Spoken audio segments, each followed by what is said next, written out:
Hey, what's happening YouTube? Here I am with the F4A's bumper rebuild. This is the second video that I'm doing on this bumper. On the previous video I was showing how to use the same material to put the pieces together, pretty much welding them together with the same plastic. I was showing the tools that you need for this thing, which is a torch, which I have right here, and a tool that looks like this, or any kind of tool, screwdriver, whatever you want, whatever you feel comfortable with. You heat it up with the torch to hot red point, and then you use the same material to start putting the pieces together. You can now do this process of using the same material to weld pieces together like this with paint on. So you have to get rid of the paint that it's around the crack. Somehow use whatever tool you have on hand, but it needs to be to bare metal. Like right here, it's kind of hard to see, but you can be melting the plastic that is on the bumper with paint and trying to use that, because the paint will contaminate the plastic and you will not get a strain joint. So just take all the paint that you can and use bare plastic, only plastic, no paint, and just work your way around throughout, and that's how you put it together. In this case, this whole piece was off from this black line. This whole piece was off, and to keep this in place with this other place with the bumper, I was using some I got one here on the floor, something like this. Just a piece of wood, and I was screwing the two pieces together every so far or so I can keep it together. And once that was done, and I put the piece where it needed to be, exactly where it needed to be, no like an approximate, nothing like that. You have to make sure that it's where it needs to be. Once you had that all set up, that's when you start melting the plastic and working it to a point where you can join it together like this. Show you the back. And the back I did the same process as I did on the front. You need to peel off the plastic surrounding the crack. You can see right here, this is what you're trying to do to get.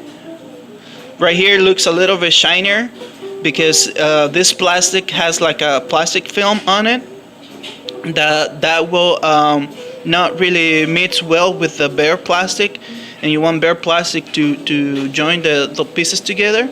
So you pretty much sand the whole area, and then you use plastic, the same plastic, to join the pieces together. In this case, I have fiberglass bundle on it.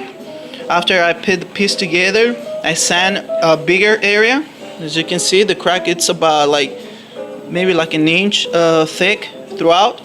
So I sand way over that so I can apply a fiberglass bundle.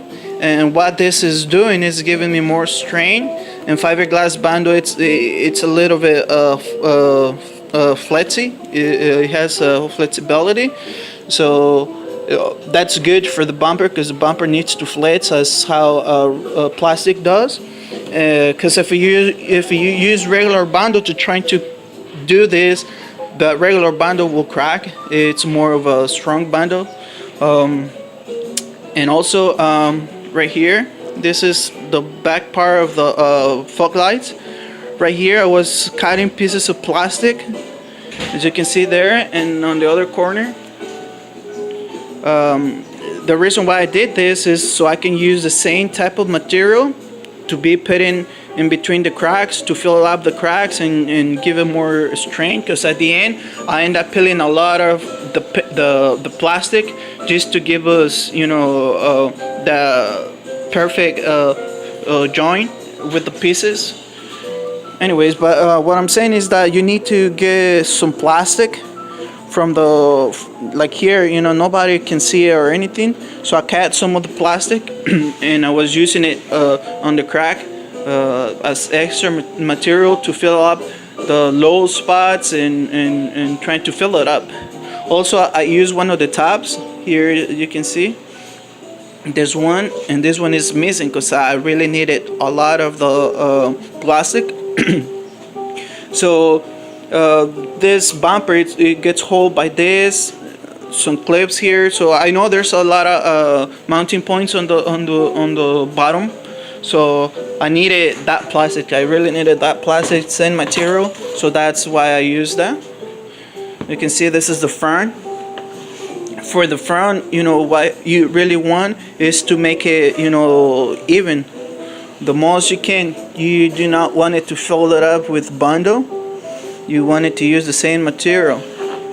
So, you know, it's more into be plastic, but it's holding it, than rather than bundle or whatever other things you're using. So yeah, so as you can see, it's no so bad as what some people might think. Rebuilding a bumper. Right here, I'm gonna use the same thing as I did on the other, on the back of the bumper, where I'm gonna sand all this whole big area, and I'm gonna be applying a fiberglass bundle, and I'm gonna work it to, you know, to match all the body lines and everything. But as you can see, it looks more like I straight up make this line on the bumper. If I wasn't telling you that this piece was missing from the bumper, you will never think that this bumper was in two pieces. You might think, you know, someone just scraped the paint throughout, but no. I mean, this thing straight out was in two pieces. Now you can see it's all put together, even right here. That little part, that's where the whole rip started. From there, and it went there, all the way till there. So that's what happened to the top part of the bumper, and that's how I end up putting it together. As you can see from there. So right here in the back, nobody cares how it really looks like. Some people might say, "Oh my God, I put in a whole bunch of bundle," but I don't really care.